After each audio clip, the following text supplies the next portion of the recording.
From the city of Peaky Blinders, Birmingham, England, I would like to introduce you to Paddy Danda. As the world becomes more automated and the robots take over, it's imperative that we build the right human skills for the future. So pull up a chair, grab a samosa or two, and make yourself very uncomfortable. So Brenden, we've talked about your YouTube channel, and you built up a huge following of around 25,000 followers just on YouTube itself. I know there's a fair few in the audience, some of the listeners and the watchers, who are also on that journey to create good content and start to build that following. So I'd love to know some of your tips and tricks for anyone out there, and even for me, because I'm on the same journey as well. Absolutely, Paddy. So a couple of thoughts. One, I would say we need to replace 1,000 followers with 1,000 conversations. People forget, Paddy, that it's all about real life conversations with people. People don't know this. There's a reason I got to 1,000 subscribers so quickly. I got there in 4 months, and I had nothing to do with the YouTube algorithm. You know, the YouTube gods blessing me with the divine secret of youth or all that stuff. It's because I promoted the shit out of it. So the backstory was from the ages of 19 to 22. Like I said, MasterTalk was never meant to be a business. It was a pure give to society. I was coaching all of these students for free on how to speak. I was just helping them out. And all of them landed incredible jobs. A lot of my friends work at McKinsey, Goldman Sachs, Deloitte, all these big companies, now Microsoft, whatever. And the only thing I asked for them in return, I said, hey guys, I'm not going to ask you for money, nothing. You all are making crazy amounts of money now. All I need you to do is promote my YouTube channel, even when it wasn't good. And they all did.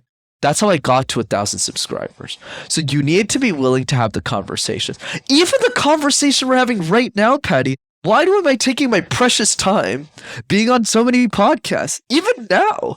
Because I never forget what made me successful in the first place. It's those one-on-one conversations, and most people just aren't willing to grind. Like just on Tuesday, I was super sick. I had a high fever. I'm feeling a lot better now. But I had a really high fever on Tuesday, and I did 8 interviews in a day. 8 interviews in a day. That's how badly I want it. Because in my head, Paddy, when I started MasterTalk, I don't care if the YouTube algorithm is going to push up my content. Obviously, the gods are more favorable to me now, but not at the beginning, because YouTube doesn't care about you until you have enough subscribers. So what I told myself was, you know what? Even if nobody knew who I was on YouTube, at least if I went on 10,000 podcasts, even if only the host was listening to me, and I went on 10,000 podcasts, at least I would have 10,000 new friends who would support me. Because it's a very different feeling when you see me on YouTube versus when you actually meet me, because you go, this guy's really passionate about public speaking. He really cares. And that creates a new level of loyalty that you just can't get from watching somebody's YouTube videos. Because that loyalty is what makes you want to share my YouTube videos with anybody who says the word communication for the rest of your life. And that's how you build real loyalty. And I think that's a big miss for most people. That's number one. 1,000 conversations, not 1,000 followers, and you'll hit the numbers you want to hit. That's one. Number two is quality is more important than quantity, depending on where you want to put your content in. So across all socials, Paddy, we need to be very smart about where we put our attention. So in the same way that we spend time picking the right major, going to the right university to get the right job, to fit our right skills, social media is the same thing. We need to invest, same thing with our marriage or our relationships. We need to invest in the right medium that if we spend enough time planting the seed, putting the money in, it'll eventually gain the return. And at the end of the day, Paddy, there's only a handful of mediums that compound over time, like putting money in like an index fund. And there's not a lot of them. If you put all your eggs in Instagram, it's probably a stupid idea, because a lot of the people who use Instagram are fickle, right? It's like very short-term content. They don't actually get to know you. TikTok's great, but it creates fickle fans too. So if you go through the list of all the socials, it's really 3 that stand out. Having a dedicated YouTube channel with long-form content, having a podcast, and being on a blog. That's it. Those are the top 3. Those are the ones that your content lives forever, where you should actually put your time towards. And I looked at all 3 mediums and I said, you know what? YouTube's the most effective one. Because there's so many people who are nobodies and became successful just with a YouTube channel that has 100,000 followers. So I put all of my eggs in that basket, meaning I wrote a 5-figure check to my best friend to do my production long before I had the money for it. I said, if I win on YouTube, I will make it. And that's exactly what happened, right? And that's the key. You got to put your eggs in the right basket and make sure it's amazing. So that's why all of my videos are produced. I don't do anything on Zoom with my YouTube videos. It's all solo, it's all scripted, it's all handwritten by me, and it's all produced by my production team. That's why we're crushing in the market, because we're over delivering more and we're spending more money than everyone else. That's number 2. And then number 3 is think in decades, not days. A lot of people with their personal brand, Paddy, they go like, what's hot? Oh, is TikTok hot? Is LinkedIn hot? Instead of going, what do I want my brand to look like in 10 years? So even if I started the channel really young, especially in my niche, I'm definitely one of the youngest in my industry, in my specific industry, communication, I definitely was more long-term focused than everyone else though. So even when I was 22, I'm 26 now, but when I was 22, I said, what would 32-year-old Brenden think of me? What would he be doing with his life? And I said, if I want to be that person, I need to think like him. That means I need to be consistent for 10 years and not worry about what other people will think of me. And that's exactly what's going to happen. I'm guaranteed 100,000 subscribers at this point, as long as I keep trickling towards that. And most people don't have that mentality. And that's why most people lose. Wow.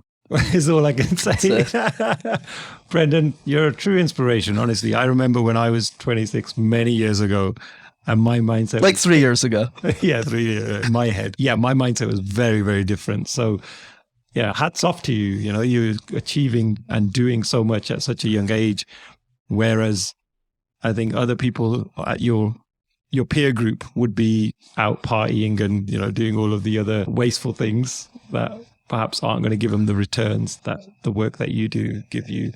Do you never feel imposter syndrome, or did you ever feel that near the start? Because being a very young person in this industry, did that not deter you?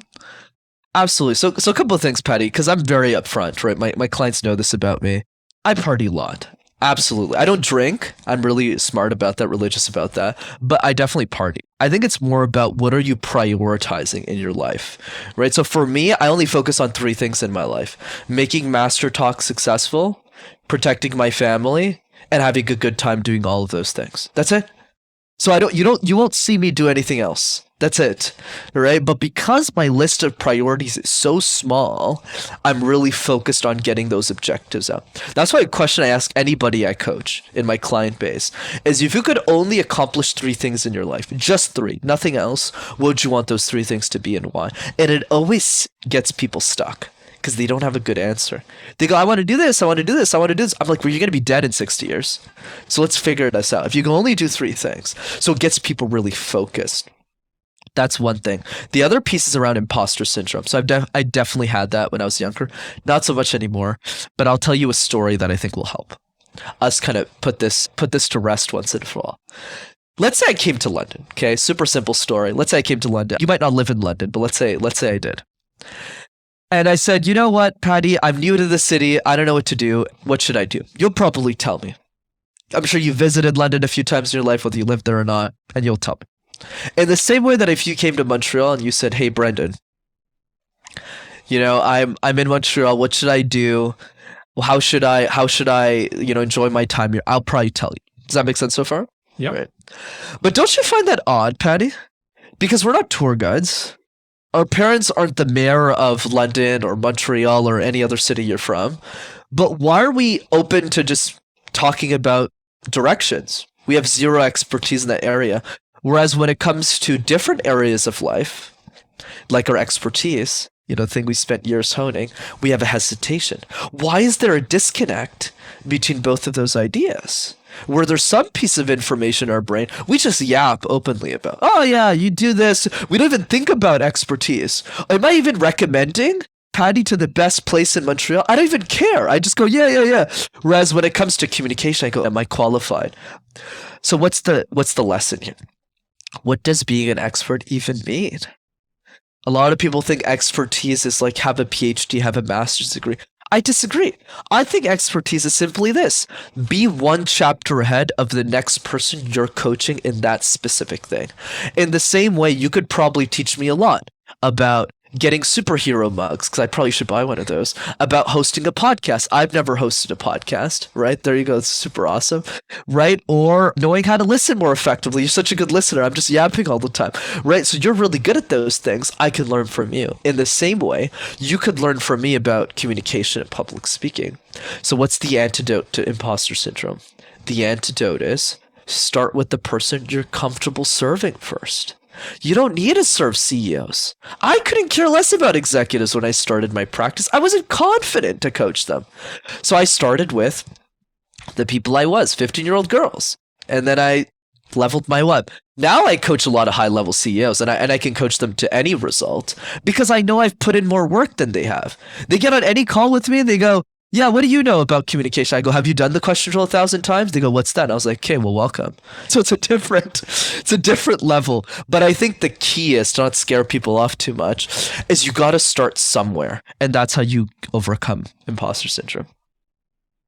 Brenden, it's been an experience, certainly for me, being very inspirational. I thank you for that. I know you have to get going, and I really appreciate you coming on the show when I know you're not feeling 100%. So I know the tissues were out there, and I felt totally bad about that. You're totally fine, dude. So thank you so much for being so generous with your time. And I've certainly learned a huge amount in this conversation. Any final messages? Where can people find you if people want to check out your YouTube channel? What would you like people to do as a call to action in terms of connecting with you next? For sure, Paddy. Thanks for having me. For those of you who want to keep in touch, 2 ways to do that. The first one is definitely check out my YouTube channel. Just type MasterTalk in one word. You'll have access to hundreds of free videos on how to speak. Second way to keep in touch, I do a free training over Zoom. It's an awesome workshop. It's live. It's not some boring webinar. I facilitate. My next one starts in 6 minutes, which obviously won't apply here because this will come out in a few weeks. This is more just for you. So that, super fun. You can register for that at rockstarcommunicator.com. Closing remark is just a question. How would your life change if you were an exceptional communicator? A lot of us dream about our expensive vacations, the things we want to buy, the money we want to make. When was the last time we dreamed about a world in which we're a better communicator in it? So I'd encourage all of you to dream first, because if you do that, you'll actually get excited to work on your communication. Fantastic. Thank you so much, my friend. Thanks, brother.